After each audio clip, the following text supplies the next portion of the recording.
안녕하세요. 저는 평소 사연을 들으며 육아 스트레스를 풀고 있는 애청자입니다. 사연을 듣다 보니 참 다양한 이혼 사유들이 있던데 저 역시 소개된 사연 못지않게 경악스러운 이혼 사유로 이혼하게 되어서 이렇게 사연을 보내봅니다. 저와 남편은 친구의 친구였어요. 그러니까 한 남자인 친구를 중심으로 남편은 친구의 초등학교 때부터 친구, 저는 그 친구의 고등학교 때부터 친구였어요. 20대 중반이 넘어갈 때쯤 이야기로만 듣던 남편과 술자리를 하게 되었고 그 이후 저희는 친하게 지내며 함께 시간을 보내곤 했죠. 남편과 저는 어느 날부터 서로를 좋아하게 되었고 친구 역시 여자가 생겨 4명이서 함께 잘 어울려 다녔죠. 결혼 역시 저희 부부가 먼저 하고 2달 뒤에 친구 커플도 결혼하게 되며 더욱 사이는 돈독해졌어요. 그렇게 저흰 변하는 계절마다 함께 여행도 다니며 출산도 비슷한 시기에 하게 되는 둘도 없는 친구 사이가 되었어요. 출산을 하고 난 직후를 제외하곤 자주 왕래하며 지냈어요. 함께 육아를 하기도 했고 문화센터도 함께 다니며 많은 시간을 함께 보내곤 했어요. 아기들이 돌이 지나고 난 뒤에는 각자 친정 또는 시댁의 아기를 맡기곤 부부들끼리 여행도 다니곤 했어요. 그런데 생각조차 하지 못했던 곳에서 문제가 생겨나더라고요. 그건 바로 남편의 행동이었어요. 그날도 아기는 시댁에 맡기고 부부 동반 여행을 떠났고 주변을 산책 겸해서 구경하고 있는데 벌 2마리가 주변을 맴돌기 시작했어요. 저와 친구의 아내는 소리를 지르며 호들갑을 떨기 시작했고 남편과 친구는 벌을 쫓아내기 바빴어요. 그런데 문제는 여기에서 일어났죠. 아니, 글쎄 친구는 그렇다 치고 남편까지 친구 아내 옆에 붙어 벌을 쫓아내고 있는 것이 아니겠어요? 친구야 자기 아내의 옆에서 벌을 쫓는 것이 당연했지만 내 남편이 친구 아내의 옆에 붙어 그러고 있는 것은 참 이상할 뿐더러 그 행동에 대한 서운함은 엄청나게 크더라고요. 제가 서운함의 남편을 보고 있으니 남편이 이렇게 변명을 하더군요. 아니, 그게 아니라 이쪽에 벌이 더 많아서 쫓다 보니 이렇게 됐네. 당신 괜찮아? 쏘이진 않았어? 이제 와서 걱정한다고? 그쪽에서 그렇게나 열심히 쫓아내놓고. 에이, 미안해. 내 맘 알지? 벌이 있는 쪽은 제 쪽이었는데도 불구하고 남편은 친구 아내가 있는 쪽에 벌이 많았다며 변명하더군요. 빠른 사과를 하는 남편을 보며 애써 서운한 마음을 억눌렀지만 알게 모르게 친구 아내를 챙기는 모습에 그 서운함은 점점 쌓여갔어요. 그렇게 숙소에 도착했고 저의 서운함은 그만 폭발하고야 말았습니다. 숙소에 도착한 저희는 역할 분담을 하기로 했고 남자들은 짐을 옮기고 여자들은 고기와 새우를 구우며 간단한 식사 준비를 하기로 했죠. 친구 아내와 저는 고기와 새우를 굽기 시작했고 갑자기 새우 껍질 파편 같은 것이 딱 소리를 내며 제 얼굴에 튀어버렸어요. 전 너무 놀라고 아파 악소리를 냈고 친구 아내는 다치진 않았지만 소리에 놀라 악 하고 소리를 지르더군요. 저희의 소리를 들은 남편이 달려와 상황을 대충 살폈고 사왔던 얼음을 봉지에 넣은 후 수건으로 감싸더군요. 전 당연히 저를 위한 것이라 생각했고 손을 내밀었어요. 하지만 그 얼음은 제가 아닌 친구 아내의 얼굴로 향했고 전 그 순간이 너무 당혹스럽더라고요. 하지만 저보다 더 당황한 친구의 아내가 멋쩍은 듯 자신은 다치지 않았고 제가 다쳤다며 얼음을 저에게 내밀었고 전 순간 기분이 팍 상하며 서운함이 폭발해버렸죠. 자기 눈에는 다친 내가 안 보여? 누가 봐도 다친 쪽은 나잖아. 진짜 미안. 순간적으로 너무 놀라서 그랬어. 그것도 변명이라고 해? 순간적으로 놀란 상황이었다면 더더욱 그 얼음은 내 얼굴로 왔어야지. 지의 얼굴이 아니라. 그게 진짜 미안. 순간 보이는 게 지혜씨 놀란 얼굴이라서 손이 먼저 나갔나 봐. 당연히 여보부터 챙겼어야 했는데 먼저 보인 얼굴이 지혜씨라서 나도 모르게 그만. 정말 미안해. 그 말도 정말 황당한 거 알아? 지혜만 소리를 지른 것도 아니고 나도 소리 질렀는데 어떻게 내가 아닌 지혜를 먼저 볼 수가 있어. 난 당연히 다쳤을 거라 생각했다니까. 아니, 그리고 생각해보니까 내가 마냥 미안하다고 하는 것도 이상하지 않아? 난 정말 지혜씨가 다치고 당신은 괜찮은 줄 알았어. 너무 놀란 상태였고 그 순간 처음 보인 게 나랑 마주보는 자리에 있던 지혜씨였으니까. 그래서 지혜씨한테 얼음을 챙겨준 것뿐이야. 그게 그렇게 잘못된 행동이야? 당신이 이렇게 화낼 만큼? 당신은 지금 내 말을 하나도 이해하지 못했구나. 내가 왜 섭섭해하는지도 내가 왜 화가 났는지도 전혀 모르고 있고 당신이 이런 사람인 걸 아니까 더 화가 나는 거야. 남 일이라면 그게 설사 나라도 이렇게나 관심이 없는데 오늘 당신 행동은 유독 거슬리잖아. 당신은 모르겠어? 당신 오늘 행동 이상한 거? 남편은 제 말에 아무 말도 못하더라고요. 저는 그 모습에 더욱 화가 났지만 더는 친구 부부 앞에서 심한 꼴을 보이고 싶지 않았기에 흥분을 가라앉히고자 방으로 들어와 버렸어요. 혼자가 되자 서러움이 복받쳐 눈물이 나기 시작했고 곧 주체할 수 없이 눈물이 나오더라고요. 그 순간 친구의 아내가 방으로 들어왔고 울고 있는 저를 보고선 괜히 자신이 미안하다며 저를 달래주기 시작했어요. 혜진아, 울지 마. 괜히 나 때문에 내가 미안해. 네가 왜 미안해. 잘못은 내 남편이 했는데. 네가 미안해할 이유 전혀 없어. 그게 아니라 사실은 내가 요즘 우울증 증세가 좀 심해졌거든. 이유 없이 눈물도 막 나고 나쁜 생각만 들고 너무 무기력하고 그래. 그래서 아마 혜진이 네 남편이 날 더 신경 써주는 것 같아. 미안해 혜진아. 아, 그래? 그랬구나. 전 이상했어요. 평소 섬세함, 다정함과는 거리가 멀어도 한참 먼 남편이 친구 아내가 우울증인데 이렇게까지 신경을 쓰는 것도 이상했지만 친구의 아내가 우울증이 심하다는 것까지 세세하게 알고 있다는 사실이 더욱 이상하고 이해가 되지 않았어요.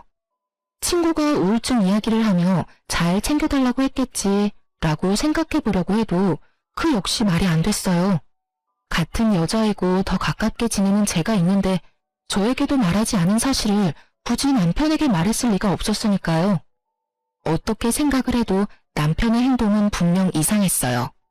이상한 것 투성이었지만 기껏 기분 전환 겸 온 여행에서 더는 분위기를 망치고 싶지 않았고 그렇기에 사과를 하러 온 남편의 사과를 받아주었어요. 그렇게 분위기를 맞춰주며 나름 여행을 잘 마무리할 수 있었고 그날 이후 전 남편의 행동을 자세히 살피기 시작했어요. 남편에게 별다른 특이점은 보이지 않았고 변한 것이 있긴 했는데 저와 딸에게 더 신경을 써주며 더욱 잘 대하려고 노력한다는 것이었어요. 그런 모습을 보면 괜한 억측이었나 하는 생각이 들었고 그렇게 전 남편을 향한 미운 시선을 거두고 다시 남편과 잘 지내며 평소와 다름이 없는 일상을 보냈어요. 여행을 다녀오고 난 후 친구 부부와는 자연스럽게 거리가 생기기 시작하더군요. 그 이유는 저희 부부의 다툼 때문이었는데 그런 이유로 다투고 나니 친구 부부를 보는 것이 좀 꺼려지더라고요. 그래서 저희 만나는 날이 줄어들었고 점점 그날의 일을 잊어가고 있었어요. 그날의 일을 잊어가는 만큼 친구 부부와 저희 부부 사이의 갯돈은 쌓여갔고 저흰 이번 여행을 마지막으로 걔는 더 이상 하지 않기로 결정하고 오랜만에 마지막 여행을 떠나게 되었어요. 시간도 꽤 흘렀고 그때의 감정은 많이 무뎌진 상태였기에 비교적 설레는 마음으로 여행을 떠났고 숙소를 보는 순간 정말 오길 잘했다는 생각이 들더군요. 그 당시 갯돈이 많이 모이기도 했지만 비수기 평일이었던 터라 꽤 좋은 독채를 빌릴 수 있었고 생각보다 더 좋은 독채의 구성에 기분이 절로 들뜨게 되었어요. 이번이 마지막 여행이라는 것이 너무 아쉬울 만큼 즐거운 시간을 보냈고 그 즐거움은 저녁 술자리까지 이어졌어요. 술을 꽤 즐기고 잘 먹는 세 사람과는 달리 전 술을 즐기지도 잘 먹지도 못했기에 취기가 오르려고 할 때쯤 저는 먼저 자겠다며 방으로 들어왔고 눈 떠보니 아침이더라고요. 당연히 옆에서 자고 있겠지 했던 남편은 제 옆에 없었고 제 옆이 아니면 당연히 거실에는 있어야 할 남편의 모습은 거실에서도 보이지 않았어요. 저는 혹시나 하는 마음에 친구 부부의 방문을 살짝 열어보았고 침대엔 친구 부부가 자고 있더군요. 그 순간 안도감이 들며 문을 닫으려는 순간 남편이 보이는데 제 눈을 의심했습니다. 글쎄 남편이 침대 옆에 누워 친구 아내 손을 잡고 잠이 든 것이 아니겠어요? 그 모습을 본 순간 완벽한 여행은 순식간에 최악의 여행이 되어버렸고 남편을 향해 소리를 질러버렸어요. 야, 너 도대체 뭐 하는 짓이야? 저의 고함에 세 사람은 누가 먼저라고 할 것도 없이 일어났고 다들 제가 왜 그러는지 사태 파악을 하느라 정신이 없어 보이더라고요. 남편과 친구의 아내는 여전히 손을 잡고 있었고 그 모습을 친구가 먼저 발견하게 되었죠. 여보, 지금 다은이랑 손 잡고 있는 거야? 두 사람이 손을 왜 잡고 있어? 친구의 물음에 그제야 손을 잡고 있다는 것을 인지한 두 사람이 서둘러 손을 놔버렸지만 이미 늦은 일이었죠. 저와 친구의 표정은 걷잡을 수 없이 굳어지고 있었으니까요. 저도 저였지만 친구 역시 화가 많이 난 듯 했어요. 꽤 오랜 시간 친구를 봐왔지만 처음 보는 표정이었으니까요. 친구는 아무 말이 없었고 분위기는 급격하게 무서워질 때 남편이 변명을 하기 시작하더라고요. 오해야, 정말 생각하고 있는 그런 이상한 거 아니야. 내 말 좀 들어봐. 어제 우리 전부 다 과음해서 다 취했었잖아. 나도 취해서 당연히 당신 손인 줄 알고 잡고 잠들었어. 난 정말 당신 손인 줄 알았다고. 어떻게 보면 참 그럴싸한 변명이었지만 어떻게 들으면 성의가 조금도 없는 변명이었죠. 전 더는 그 자리에 있고 싶지 않았고 아무 말도 하지 않은 채 제 짐만 챙겨 혼자 차를 끌고 집으로 돌아와 버렸어요. 돌아오는 내내 생각하고 또 생각했지만 말이 되지 않는 상황이었기에 화가 가라앉기는커녕 더욱 끓어오르기만 하더라고요. 그렇게 화를 삭히지 못하고 집안을 걸어다니고 있으니 친구의 차를 얻어 타고 온 남편이 들어왔고 자신을 노골적으로 피하는 저를 붙잡더니 변명을 토해내기 시작하더군요. 여보, 진짜 오해야. 내 말 좀 들어줘. 우리 어제 마지막 여행이기도 했고 여행 내내 즐거워서 내가 좀 들떴었나 봐. 그래서 그런지 술이 취하는 줄도 모르고 마셔댔어. 그러다 취해서 방을 잘못 찾아갔었나 봐. 이 모든 게 과음한 상태에서 방이 헷갈리는 바람에 일어난 해프닝일 뿐이야. 그러니까 그 오해 좀 풀어주면 안 될까? 나 정말 당신이 생각하는 그런 거 아니야. 그게 말이 돼? 그렇다고 방을 헷갈려? 아니, 너무 취해서 방 정도는 헷갈릴 수도 있다고 쳐. 버젓이 두 사람이 침대에 누워있으면 당연히 그 방에서 나와야 하는 거 아니야? 그리고 아무리 취해도 당신 내 손 잡고 잔 적도 없었잖아. 그래서 말했잖아. 내가 좀 들떴었다고. 기분도 좋고 하니까 자는 당신 손이라도 잡고 싶었나 보지. 웃긴다 참. 당신 혹시 지혜한테 관심 생겼니? 그래서 그렇게 말도 안 되는 짓을 하는 거야? 그게 무슨 말이야 도대체. 지혜 씨는 내 친구랑 결혼한 여자야. 그런 여자를 내가 왜 좋아해? 아무리 화가 났다고 해도 말은 좀 가려가면서 해. 내가 오죽 답답했으면 이래? 오죽 이 상황이 이해가 안 되면 그런 더러운 상상까지 하겠냐고.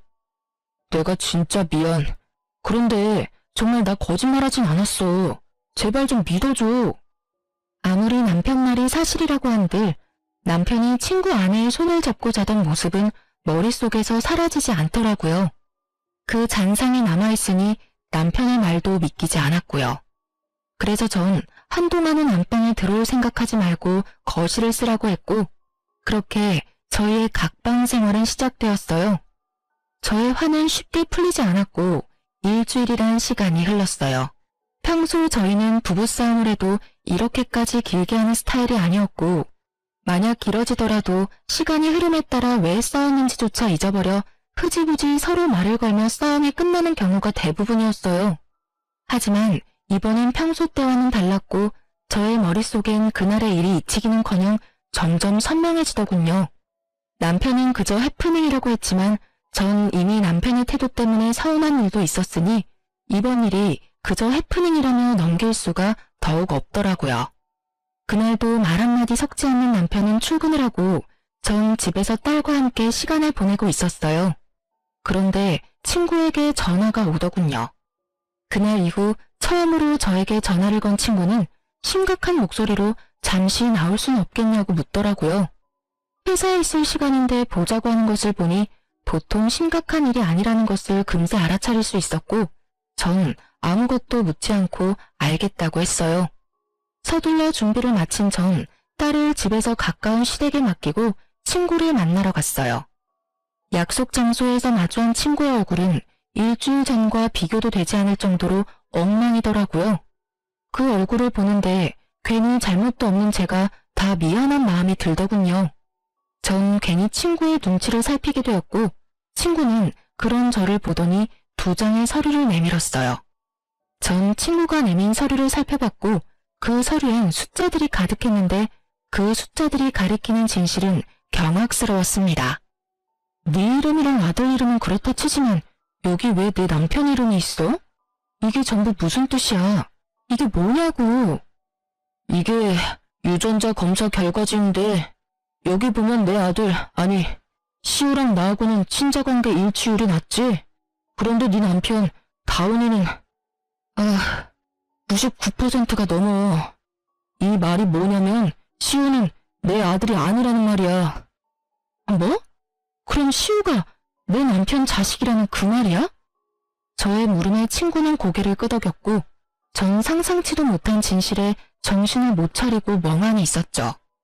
퍼센트로 듣고 나니 정신이 더욱 아득해졌고 전 친구에게 현실이 맞는 것인지 재차 물어보기까지 했어요. 저의 물음에 친구는 현실이 틀림없음을 일깨워 주더군요. 이게 도대체 뭐야? 전부 사실인 거야? 정말 현실인 거지? 꿈 아니지? 현실 맞고 사실도 맞아. 네가 보고 들은 대로 두 연놈이 그렇고 그런 사이인 것도 모자라서 애까지 나왔더라고. 우릴 감쪽같이 속이고 말이야. 할 말이 없더라고요. 아니, 그간의 이상했던 남편의 행실들이 떠오르며 할 말을 잠시 잃었다는 게 더 정확한 표현이었어요. 전 할 말을 잃었고 그간 남편의 행실이 드디어 이해되기 시작했어요. 이런 사이이니 제가 앞에 있는데도 불구하고 상간녀를 챙겼고 술에 취해 정신을 놓고 상간녀의 손을 잡고 잠이 들었던 것이었어요.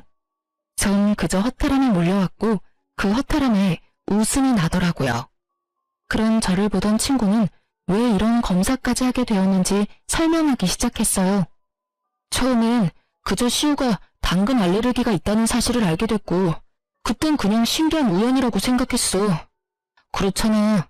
제일 친한 친구가 당근 알레르기 있는데 내 아들도 당근을 먹더니 온몸에 두드러기가 나니까.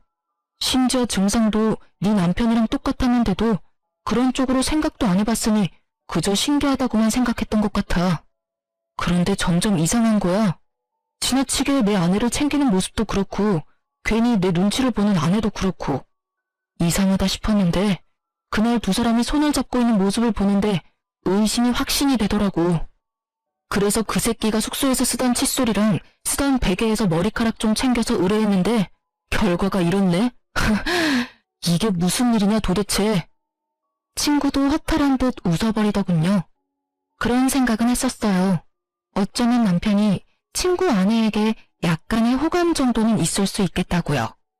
정말 딱 그 정도까진 생각하긴 했었지만 이렇게 깊은 관계라곤 상상조차 한 적이 없었는데 제 앞에 닥친 현실이 너무 아프고 충격적이더군요. 친구 역시 충격이 컸다고 하며 말을 이어나갔어요. 앞으로 어떻게 해야 좋을까? 나 혼자 결정할 문제는 아닌 것 같아서 불렀어. 넌 어떻게 했으면 좋겠어? 어떻게 하면... 친구의 말을 듣는데 눈물이 나오더군요. 제가 울기 시작하자 친구 역시 울기 시작했고 그간 많이 힘들었는지 어깨까지 들썩이며 울기 시작하더군요. 울 만큼 운 친구와 저는 이야기를 나눴고 저희의 뜻은 같았어요. 저흰 두 사람을 용서할 마음도 이대로 편하게 살게 할 마음도 없었기에 계획을 세웠고 그 눈물의 계획은 곧바로 실행하기로 했어요. 일단 친구는 남편에게 빌려준 돈부터 돌려받기로 했어요. 그간 저도 모르게 적게는 50만 원, 많게는 300만 원 이런 식으로 빌린 돈이 꽤 되더라고요.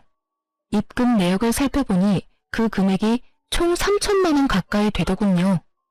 가족 같은 친구이기에 빌려줬고 받을 생각도 없었다는 친구의 말을 듣는데 마음이 참 아프더군요. 너 미쳤어? 이렇게 큰 돈을 왜 빌려준 거야? 나야 집에 급한 일이 있다고 하길래 빌려줬지. 너도 알다시피 이런 일 알기 전까진 그 새끼가 나한텐 가족 같은 친구였잖아. 그러니까 그냥 빌려준 거지.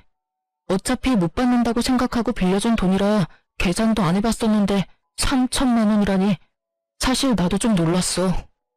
아니 근데 이 새끼는 그럼 이 돈을 다 어디에 썼단 말이야?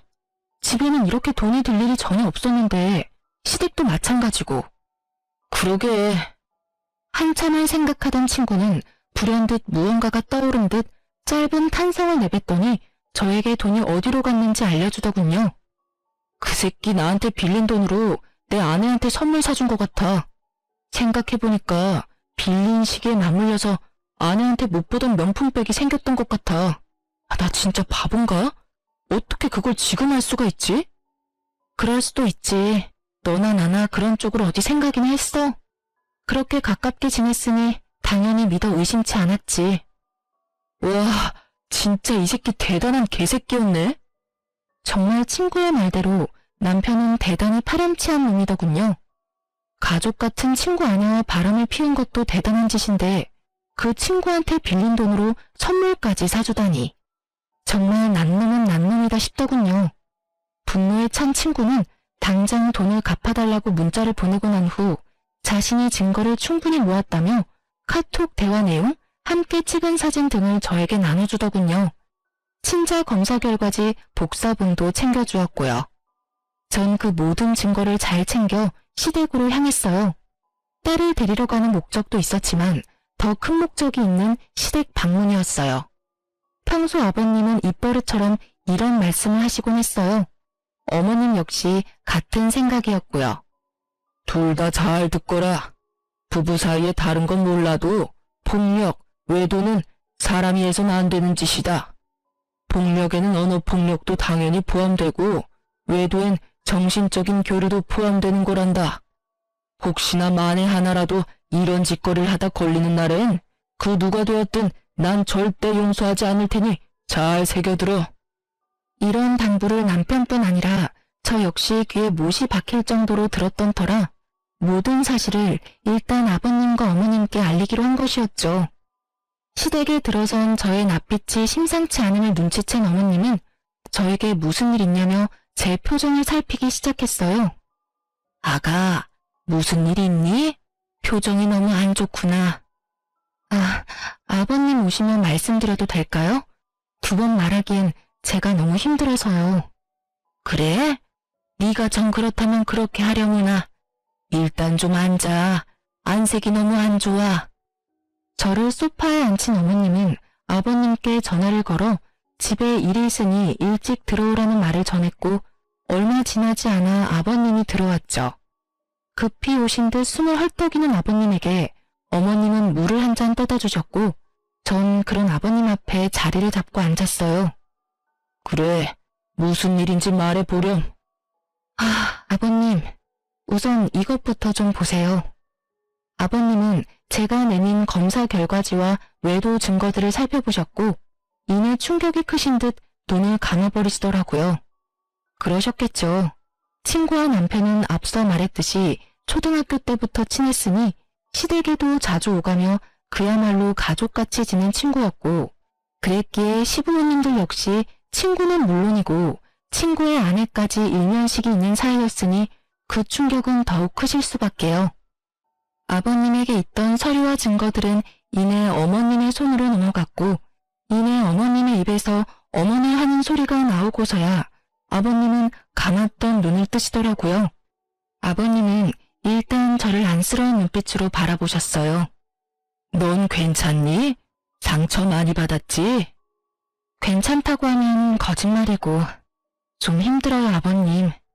어떻게 이런 일이 현실에서 일어날 수 있는지 사실 아직까지 믿기지도 않고요. 그런데 믿지 않기엔 이렇게나 증거들이 넘치니 참 암담하네요. 그래, 당연히 그럴 게다. 일단 다 여기로 불러야겠구나. 당사자들이 다 모여야 뭐든 할 수 있을 테니 그동안 넌 안방이라도 가서 좀 쉬려무나. 아니에요, 아버님. 전 여기서 그냥 앉아있어도 충분히 편해요. 그래, 너 편한 대로 하렴. 저의 심정을 들으신 아버님은 누르던 화가 이따금씩 솟아오르시는지 노발대발하시며 혼잣말로 화를 내시기도 하고 아무 말 없이 가슴을 치시기도 하더군요. 그렇게 화를 애써 삼키시던 아버님은 이내 전화를 걸어 이 사건의 당사자인 남편과 친구 부부를 시댁으로 불러 모았고 제일 먼저 도착한 것은 다름 아닌 남편이었습니다. 남편은 아무것도 모른 채 밝게 웃으며 시댁으로 들어오더군요. 표정을 보아하니 저도 있다는 말을 듣고 드디어 우리가 화해라도 한다고 생각한 모양이었어요. 하지만 남편의 그런 헛된 기대는 산산이 부서지고야 말았죠. 시댁에 발을 들인 남편을 보자마자 아버님이 곧장 남편에게로 다가가 따귀를 날리셨으니까요. 남편은 영문도 모른 채 맞아버린 상황이 되었고 놀란 토끼눈을 하고선 입을 열더라고요. 아니 아버지, 갑자기 왜 이러시는 거예요? 이유는 말씀해주고 때려도 때리셔야죠. 남편은 따지듯 아버님께 물었고 아버님은 대꾸할 가치도 없다는 듯 한 번 더 남편의 따귀를 때리시더군요. 상황이 이렇게 되자 남편은 드디어 상황이 범상치 않음을 깨달은 듯 입을 다물고 있었고 곧 시끄러워질 것을 예상하신 어머님은 품에서 곤히 자고 있는 손주를 안고서 방으로 들어가시더라고요. 아버님은 그제야 남편에게 소리를 고래고래 지르시며 참았던 화를 쏟아내시기 시작했어요. 너 같은 놈이 내 자식이라니 내가 부끄러워서 고개를 들고 다닐 수가 없구나. 내가 널 이리도 잘못 키운 줄도 모르고 남의 집 귀한 딸한테 장가를 보냈으니 이 죄를 어떻게 다 갚느냐 말이다. 네가 제정신인 거야? 아니 인간은 맞는 게야? 어떻게 인간이라는 것이 절대 해선 안 되는 그딴 짓을 하고도 고개를 빳빳이 쳐들고 다닐 수 있단 말이냐? 너 하나 때문에 지금 몇 명이나 상처받고 인생이 망가졌는데 네가 웃어? 난 너 같은 자식은 필요 없다. 앞으로는 자식 하나 없는 셈 치고 살 테니 너도 그런 줄 알아. 아직까지도 영문을 알 수 없는 남편은 분노가 극에 달한 아버님이 무섭긴 했는지 아버님에게서 한 발 물러서며 이렇게 말하더군요. 아버지, 갑자기 왜 이러시는지 이유라도 설명해 주세요. 저도 뭘 알고 혼나도 혼나고 맞아도 맞아야죠. 아직도 감도 못 잡은 꼴이라니. 이렇게까지 내가 화를 내는데 그 이유를 정녕 모르는 게야? 네가, 네 놈이 감히 내가 그렇게 당부했건만 감히 바람을 피워? 그것도 가장 친한 친구 아내를 상대로? 아버님의 말에 남편의 얼굴이 그야말로 사색이 되어가더군요. 그러면서 저를 한번 쓱 보더니 변명을 하기 시작했어요. 변명을 들어보니 고작 상간녀와 손잡고 잠이 든 사실로 화가 많이 난 제가 아버님에게 이른 것이라고 착각하는 듯 했지만요. 아버지, 그게 아니라 다 오해예요. 저희가 다 함께 어울려 여행 자주 다녔던 건 알고 계시죠? 무슨 말을 어떻게 들으셨는지 모르겠지만 그 일도 단순하게 술을 많이 먹고 일어난 실수 같은 일이었어요. 집사람한테도 충분히 설명을 했는데 집사람은 아직 화가 풀리지 않았고요. 하지만 집사람이 생각하는 것처럼 절대 바람을 피운 사실은 없어요. 정말이에요. 맹세할 수 있어요. 아버님이 모든 사실을 다 알고 있다는 사실을 전혀 모르는 남편놈은 맹세라는 단어까지 써가며 자신의 억울함을 털어놓았고 그런 남편의 거짓말에 더욱 화가 난 아버님의 손이 다시 올라가는 순간 친구 부부가 배를 눌렀고 일단 상황은 잠시 멈추게 되었어요.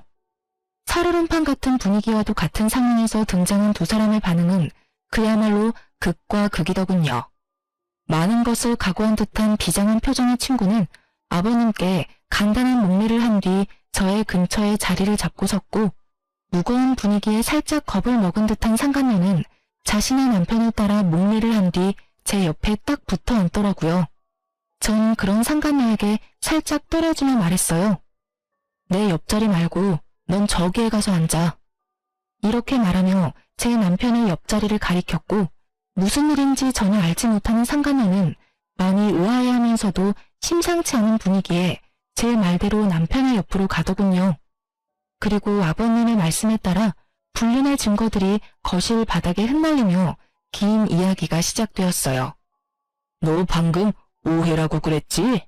이걸 보고도 그런 말이 나올 수 있는지 어디 보자. 아버님께서 나열한 증거들을 보던 두 사람은 동공이 흔들리기 시작했고 유전자 검사 결과지에서 한눈에 보기에도 알 만큼 심하게 동공이 흔들리더라고요. 그보다 더 확실한 외도 증거가 있음에도 불구하고 변명할 말이 있는지 남편과 상간녀의 입에서 변명의 말들이 쏟아져 나왔고 그 말들은 상황만 더욱 악화시킬 뿐이었어요. 그게 아니라요. 아버지, 저희가 처음부터 작정하고 그랬던 것이 아니라 어쩌다 보니 딱 하룻밤 실수였는데 아기가 덜컥 생겨버렸어요. 이미 생긴 아기를 없앨 수도 없는 노릇이었고 고민하면서 차일피일 미루다 보니 이미 늦었더라고요. 그래서 일이 이렇게 돼버렸어요. 네, 맞아요, 아버님. 처음부터 이러려는 건 아니었어요. 덜컥 임신을 해버렸고 어떤 것도 확신할 수 없는 상황이었어요.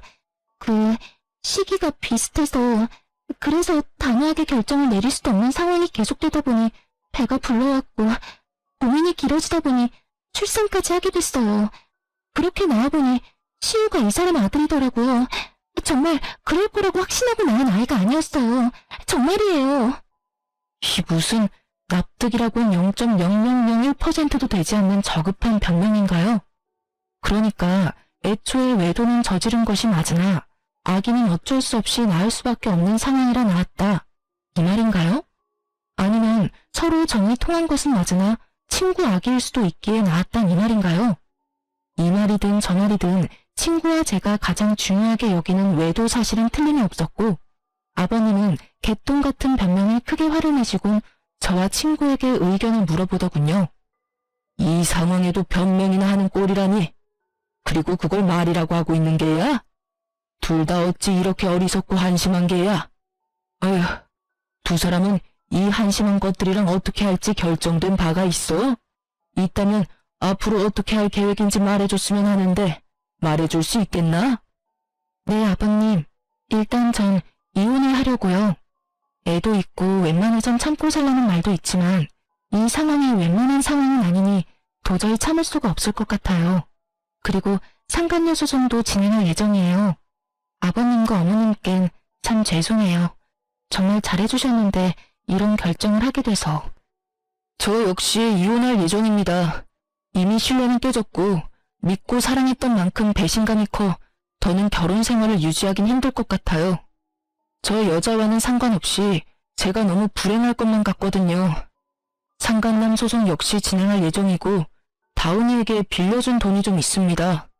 3천만 원가량 되던데 처음엔 받지 않을 생각으로 빌려준 돈이었는데 알아보니 저에게 빌린 돈으로 이 여자에게 명품 선물을 해줬더라고요. 그래서 그 돈도 다 받을 예정입니다. 그래. 두 사람 뜻은 잘 알았다. 그럼 변호사를 선임해야겠지? 마침 내가 잘 아는 실력 좋은 변호사가 있으니 소개해주겠네. 아버님께서는 저를 돕겠다고 작정을 하셨는지 변호사까지 소개해주시겠다고 나섰고 남편과 상간녀는 분위기 파악을 하지 못했는지 반발을 하고 나서더군요. 아버지, 변호사라니요. 꼭 이렇게까지 하셔야 합니까? 저 두 사람이 아닌 제가 아버지 자식이잖아요. 그것도 하나뿐인 아들. 그럼 저한테 꼭 이렇게까지 하셔야 합니까? 그래요, 아버님. 전 아버님의 세상에 둘도 없는 손자까지 낳은 여자라고요. 그런데 왜 혜진이 편만 들어주세요? 엄연히 이 집 장손을 낳은 건 저라는 사실을 이제 잘 아시잖아요. 그래요, 아버지. 과정이 어떻게 됐든 대가 끊길 뻔한 집에 떡하니 장손을 낳아준 여자라고요. 그러니 마음 좀 푸시고 저희 상황도 좀 이해해 주세요. 상황 파악은 전혀 하지 못하고 저런 말이나 하는 남편과 상간녀를 보는데 참 어이가 없더군요. 이 와중에 장손 타령이라니 인간의 탈을 쓰고 어찌 저리 뻔뻔할 수가 있었을까요? 다름 아닌 저와 친구가 떡하니 보고 듣고 있는 걸 잊었을 리 없을 텐데요. 오만 생각이 다 드는 그 상황에서 한 가지는 분명하더군요. 저 두 사람은 저와 친구에게 미안한 마음이 조금도 없다는 것을요. 그렇지 않고서야 모든 사실이 밝혀진 지금 저희에게 사과는커녕 미안하단 눈빛조차도 보내지 않을 리가 없었을 테니까요. 상황이 이렇게 되자 전 어떻게 해서든 두 사람을 나락으로 떨어뜨려버리고 싶었어요. 남편을 너무 사랑했던 만큼 배신감 역시 엄청났으니까요. 아버님 역시 이런 제 마음을 100번 이해한다는 듯 부들부들 떨고 있는 제 손을 토닥여주시면서 남편을 향해 호통을 치시더군요. 하나뿐인 아들? 내 말을 잊은 게야? 난 분명 너 같은 자식은 이제 없는 셈 친다고 하지 않았느냐? 다시 한번 말해주마. 오늘부터 넌 내 자식이 아니다. 즉, 연을 끊자 이 말이야. 그러니 자연스럽게 그 아이도 내 손주가 아니다. 아이라도 들이밀며 어떻게 해서든 나한테 비벼볼 생각이라도 하려 들거든. 쓸데없는 짓이니 괜히 아이만 더 불쌍하게 만들지 말란 말이다. 아버지, 그래도 제가 아버지 자식인데 연을 끊겠다니 그 무슨 어떻게 저한테 이렇게까지 매정하실 수가 있어요. 박다훈, 내가 이 이름을 지을 때 얼마나 행복했는지 넌 모를 거다. 그 행복했던 기억과 감정이 아직 내 마음과 머릿속에 남아있는데 내가 이렇게까지 할 땐 그만한 잘못을 네가 저질렀다는 생각은 못하는 게야? 아무리 제가 잘못했다고 한들 혜진이는 엄연한 남이고 제가 아버지 핏줄이잖아요. 핏줄이기에 이러는 것이다. 내 핏줄이기에. 난 네가 모든 사실이 밝혀진다면 적어도 혜진이한테 사과라도 할 줄 알았다. 비록 그것이 눈에 훤히 보이는 거짓 사과라고 하더라도 네가 최소한 사람 새끼가 맞는다면 네가 큰 배신을 한 혜진이에게 사과라도 할 줄 알았다 이 말이다. 그런데 넌 어떻게 했느냐? 혜진이를 보기는커녕 시종일관 어떻게 해서든 교묘한 수로 상황을 피해가려는 행동만 하고 내 눈치만 살피면서 내 마음만 풀어보려고 하지 않았느냐? 그제야 남편은 저와 친구를 바라보더군요. 여보, 미안해. 너한테도 내가 할 말이 없다. 그런데 정말 작정하고 두 사람을 속인 건 아니었어. 그것만은 믿어줘. 이때껏 아무 말도 없다가 기껏 한다는 말이 저 따위더라고요. 얼마나 어이가 없었으면 그 심각한 상황에 코웃음이 다 나더군요. 작정한 게 아니야? 정말 그랬다면 모든 사실을 알았을 때라도 두 사람이 만나지 말았어야지. 관계를 끊었어야지. 적어도 우리한테 그 정도 예의는 지켜줬어야지. 그 당연한 예의도 지키지 못했으면서 작정하고 속인 게 아니야. 넌 지금 그걸 사과라고 하며 그걸 변명이라고 짓거리는 거야? 할 말이 없으면 차라리 하지를 마. 그 편이 덜 비참해. 아니야. 정말 미안해. 진심이야. 진심이라는 남편의 말과는 달리 그 눈동자엔 어떠한 미안함도 담고 있지 않더군요. 그 눈빛을 보는데 절망감조차 느껴지지 않더군요. 친구 역시 저와 같은 마음인 듯 남편을 바라보는 눈빛에 기대라곤 찾아볼 수 없더라고요. 그런 남편의 눈빛과 저의 마음을 아버님 역시 알아채시고 말하셨죠. 그걸 진심을 담아서 한 사과라고 하는 것이냐? 난 너를 이렇게 파렴치한 놈으로 키운 적이 없는데 네가 이렇게 컸다면 그 역시 내 탓이라고 생각한다. 그렇기에 더욱 난 너를 자식으로 받아들일 수가 없는 게야. 난 내 하나뿐인 자식을 보지 않는 것으로 자식을 잘못 키운 벌을 받을 생각이다. 네 엄마도 내 뜻을 따르기로 했고 그러니 더는 설득할 생각 말고 이 집에서 나가거라. 그리고 두 번 다신 이 집에 발 도드리지 말거라. 그렇게 상황은 마무리되었고 한동안 제 마음은 편치 않았어요. 아버님이 평생 아들을 보지 않는 것으로 자신 역시 벌을 받는다는 말이 가슴에 깊게 남아 마음이 참 아프더라고요. 평소 아버님이 남편을 얼마나 아끼고 사랑했는지를 누구보다 잘 알았기에 더욱 그 아픔이 크게 다가왔던 것 같아요. 친구와 전 아버님께서 소개해 주신 변호사분을 만나 충분한 상담을 한 후 이혼과 상간남, 상간녀 소송을 진행하기로 했어요. 그렇게 이혼이 진행되는 사이 아버님이 그간 가족으로 살 수 있어 여러모로 고맙고 행복했다며 살고 있는 집 명의를 아버님 명의에서 제 명의로 돌려주시더라고요. 이까짓 걸로 제 마음을 풀어보려는 것이 아니라며 그저 자신이 줄 수 있는 양육비이자 위자료라고요. 혼자 딸을 키워나가는 것이 제가 예상하는 것보다 훨씬 힘이 드는 일이라는 걸 저는 알고 있었고 그렇기에 전 그저 감사하다며 받았습니다. 소송이 시작되었고 생각보다 그 과정은 더 치열하고 더럽더라고요. 하지만 증거는 더할 나위 없이 명확했고 저와 친구는 원하는 대로 소송을 마칠 수가 있었어요. 결혼할 때도 맨몸으로 시집왔던 상간녀는 위자료를 감당할 여유 따윈 없었고 상간녀에 대한 마음이 진심인 전 남편이 자신의 위자료와 상간녀의 위자료까지 감당하고 나서더군요. 한 푼도 빼지 않고 다 받을 수 있다는 안도감과 함께 배알이 꼬이는 것은 어쩔 수 없더라고요. 사람 감정이란 게 참 마음 같지 않다는 걸 다시 한번 깨달았네요. 그렇게 전 남편은 빚더미에 앉게 되었어요. 외도를 저지른다고 모은 돈도 없는 상태에서 상간녀의 위자료도 감당해야 했고 친구에게 빚은 돈도 한꺼번에 변제해야 했으니 그건 당연한 결과였어요. 두 사람은 좁은 원룸에서 살림을 시작했다는 소식이 들려왔지만 그 눈물겨운 사랑도 찰나더군요. 진심으로 상간녀를 사랑했던 전 남편과는 달리 상간녀는 가난을 이겨낼 만큼 남편에 대한 마음이 절절하진 않았고 결국 전 남편을 버리고 아들과 함께 친정으로 가버렸다고 하더라고요. 그렇게 저에게 씻을 수 없는 상처를 준 전 남편은 든든한 울타리와도 같았던 부모님도 잃고 가슴 절절하게 사랑했던 여자에게도 버림받아 남은 것이라곤 큰 금액의 빚뿐이었죠. 친정으로 도망치듯 떠난 상간녀의 결말도 좋진 않았어요. 참 통쾌하게도 상간녀의 친정 역시 그런 파렴치한 행동으로 인해 이혼까지 당한 상간녀를 받아주지 않았고 전 남편에게 돌아갈 바엔 혼자 사는 것이 더 이롭다고 생각한 상간녀는 그 길로 지방 어디로 갔다는 소문만 무성할 뿐 정확한 행방을 아는 사람은 없었습니다. 다만 이따금 후회로 가득한 장문의 문자가 친구에게 오는 걸 보니 나쁜 마음은 먹지 않고 살고 있구나 정도는 알 수 있었죠. 전 육아로 인해 휴직 중이었던 회사로 복직하게 되었어요. 복직으로 인해 어쩔 수 없이 부모님의 도움을 받게 되었지만 부모님은 적적하던 참에 오히려 잘 됐다며 저를 보듬어 주시더라고요. 부모님께 참 여러모로 죄송하고 감사하네요. 집은 친정에서 가까운 곳으로 이사를 하게 됐는데 딸 때문도 있었지만 전 남편이 술에 취해 찾아온 적이 있어 서둘러 옮기게 됐어요. 전 시댁과는 연락하며 왕래하고 지내고 있어요.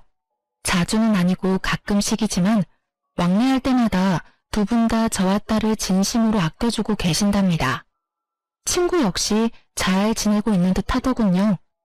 아무래도 아직 과거가 떠올라 마음이 힘들어 예전처럼 자주 보진 못하지만 혹시나 못난 생각을 할까 하는 염려스러운 마음에 연락은 자주 주고받으며 지내고 있어요. 친구 역시 저와 같은 마음으로 저에게 자주 안부를 물어주고요. 딸이 크면 클수록 예상보다 큰 돈이 들더라고요. 그때마다 통 크게 집을 주신 전 시아버님께 얼마나 감사한지. 어쨌든 전 이혼한 것만 뺀다면 비교적 평범한 워킹맘처럼 잘 살아가고 있어요. 물론 딸이 더 잘하고 아빠와 함께해야 하는 행사에 참석해야 하는 날이 온다면 그땐 또 딸에 대한 미안함에 마음이 아플 테지만요. 참고로 딸의 아빠를 만들어주기 위해 재혼할 생각은 전혀 없을 뿐더러 저 역시 또 다른 누군가를 사랑하고 믿을 자신이 없기에 아직까진 재혼의 제자도 생각해 본 적이 없네요. 뭐 딸을 다 키우고 난 후 그때 좋은 사람이 있다면 남은 여생 친구처럼 함께 늙어갈 생각은 있긴 해요. 너무 먼 훗날의 이야기인가요? 하여튼 저의 지금 유일무이한 단 한 가지 소망은 딸과 함께 행복하게 잘 살아가는 것이에요. 처음 모든 사실을 알고 이혼을 결심하기까지 참 힘들었어요. 막상 친구와 함께 이혼 결심을 하고 복수 계획까지 세우면서도 이게 맞나? 이렇게 되면 우리 딸은 어떻게 하지? 이런 한심한 생각들로 가득했던 것 같아요. 그 당시엔 혼자 헤쳐나갈 길이 너무 험난해 보였고 그 험난한 길에서 딸이 받게 될 상처가 너무 두렵더군요. 그렇게 겁이 많던 전 용기를 내 이혼을 해냈고 지금은 이혼하기 전보다 더할 나위 없이 잘 살고 있고 행복해요. 그러니 남편의 잘못으로 이혼은 하고 싶지만 앞으로 남은 날들에 대한 두려움으로 망설이고 계신 분들께 말씀드리고 싶어요. 이혼이 정답은 아닙니다. 다만 여러분의 인생을 망가뜨리고 구렁텅이에 발을 담그면서까지 결혼 생활을 유지할 필요는 없어요. 저를 보세요. 그렇게 두려워하던 저도 이렇게 나름 잘 살아가고 있잖아요? 그러니 한 번만 용기를 내보세요. 여러분 인생은 소중하답니다. 그럼 저는 물러가 볼게요. 저의 긴 사연 들어주셔서 정말 감사합니다.